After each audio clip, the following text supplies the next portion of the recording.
Christine Nazari. I'm a third-year medical student and I'm super excited for you to be here.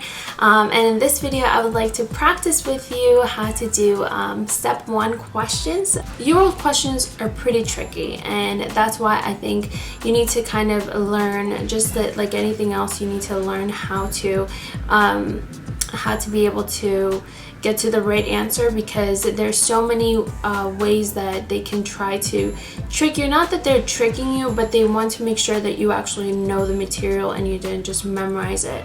So that's why it's really important to practice questions, because that's how exactly the step 1 is. Step 1 isn't very direct, and you have to really understand the material to get the question right.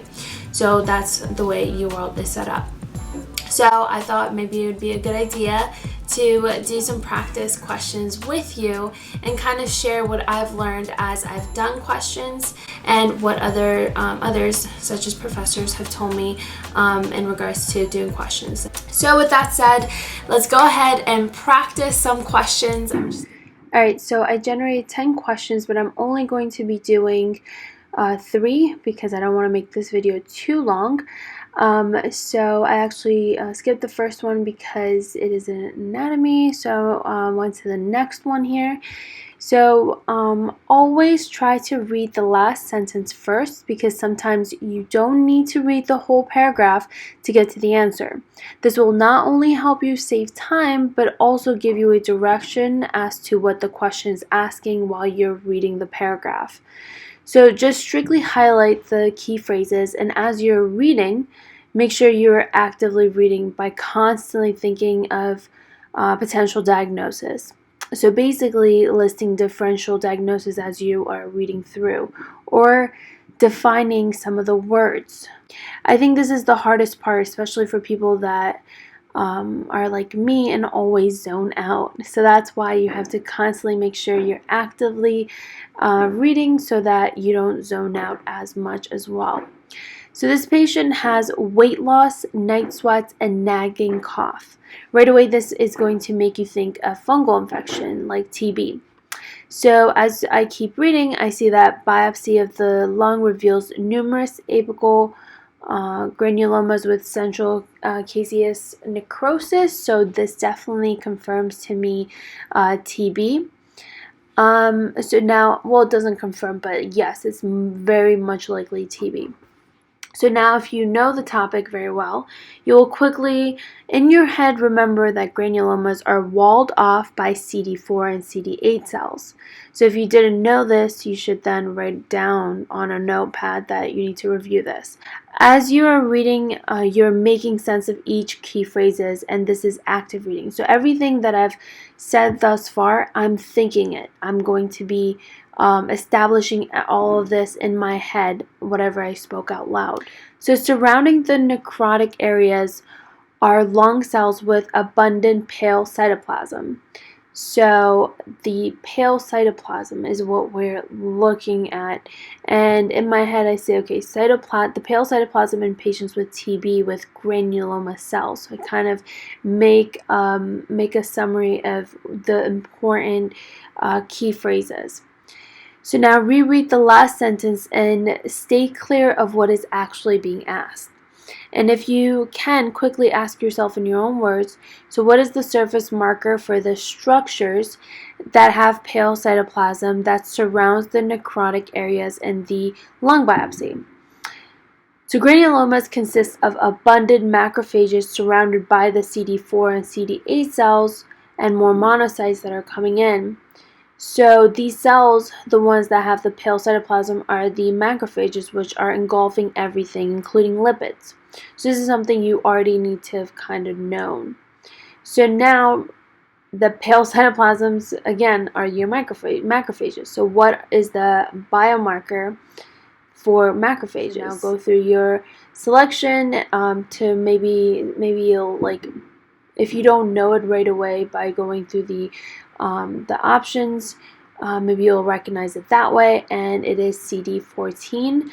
So as you see, you have to think each step through. So you have to actively read and be efficient with your time. At first, as you're doing questions, you'll go slow, but you'll pick up speed as you keep practicing, and more importantly, as you become confident in the concept. So even if you got the question right, but you were hesitant or it took you some time to get there, you should read the explanation and understand the concept. Doing a block of questions shouldn't really make you feel amazing. It's going through the explanation part of that block that should make you feel accomplished for the day. So take your time and read through and get more in-depth resources to go through all the topics you are uncomfortable with, and slowly go through it, so that way you are taking in quality rather than quantity. Again, start with the last sentence first. Which of the following biochemical reaction is most likely responsible for maintaining this patient's current blood glucose level? Because I've seen so many of the same questions that ask about the biochemical process during starvation, I know where this question is headed towards. This is exactly why it is so important to do as many questions as you can before the exam, because they can only ask you in so many ways the major high-yield topics. So let's read the remainder to see what's going on exactly. Highlight the key phrases only and try to read quickly but slow enough that you don't need to read it again. So the patient has had water but has not eaten for 30 hours now. So read the last question again, rephrase the question in your own word. So it has been 30 years since the last meal. How is his body providing glucose now? So you have to quickly recall glycogen storage is the first to go, then it is gluconeogenesis that provides for the glucose. Then after 3 days, 3 consecutive days of starvation, you'll have protein that is going to be involved. So it has been a little over a day, so 30 hours. So gluconeogenesis is actually going to be kicking in, providing for that glucose. So in this question, you have to know which biochemical process provides glucose and which way is prominent at this time. Then you have to know the reaction that is involved in that process.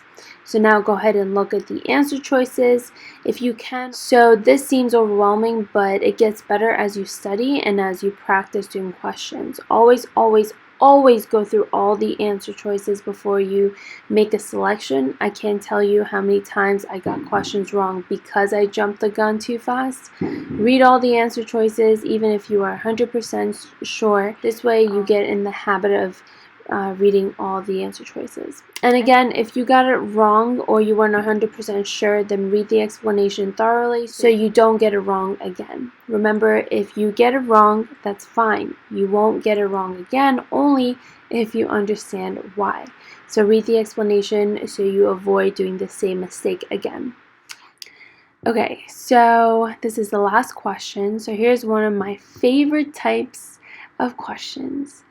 I'm just kidding, actually. This is one of my least favorite. And actually, this one isn't too bad because it only has 2 columns. The ones that have like 3 or 4, and they're so close, and it's just one difference. Oh my gosh, those drive me insane. But anyway, so this is how I tackle these questions. Read first, then determine whether you need to read the rest of the paragraph, and which of the following changes are most likely to be seen in the right kidney. Okay, so after reading this, I ask myself, what is wrong with the kidney? So this is active reading. I quickly read through and then slow down on the key factors like partial obstruction of the right ureter with mild dilation of the proximal collecting system. So the right ureter is obstructed. That is what is wrong, and I'm saying this in my head as I'm reading. Alright, so what happens to the GFR and the filtration fraction when there is an obstruction in the right ureter? So this is post-renal involvement. I think about what Pathoma said, and I remember the drawing he made. So where there's a blockage, and that causes that backflow, which then decreases the GFR. So, okay, decrease in GFR. I know that for a fact because I remember what Pathoma has said, and therefore I go into the answer choices and I cross out anything that says otherwise. So now I remember the fraction. Remember, it's GFR over renal plasma flow, which equals to the filtration fraction. So now if with fractions, we know that if you decrease the numerator, the answer is going to decrease as well. So GFR is decreased, then the filtration fraction is going to decrease. So if GFR decreases, it causes filtration fraction to decrease. Thus, now I know what the answer is, which is E. So if you just critically think and take it a step at a time and actively read, it really helps. So as you can see, you can't just memorize, but you have to make sense of it. The more you do questions, the faster this whole process gets. Now, if you really don't know the answer, rather than spending forever on it trying to figure it out, just select an answer and mark it. This way you don't lose time for the questions you actually know and can get points on. Plus, you don't want to increase your frustration. And since you marked it, you can always go back whenever you have time, if you have time. This is why you don't want to leave it blank, especially on step 1. Because sometimes you might not have time and maybe you just, your wild guess turned out to be right. So always make sure you put an answer down. So I really hope that was helpful. Let me know if you have any comments, any concerns in the comment section below. Please make sure to hit the subscribe button and the like button, and definitely share this video with anyone that might find it helpful. Thank you so much for all those that have subscribed thus far. I'm so excited, and I hope to be continuing to make more videos, and I'll see you in my next video. Bye guys.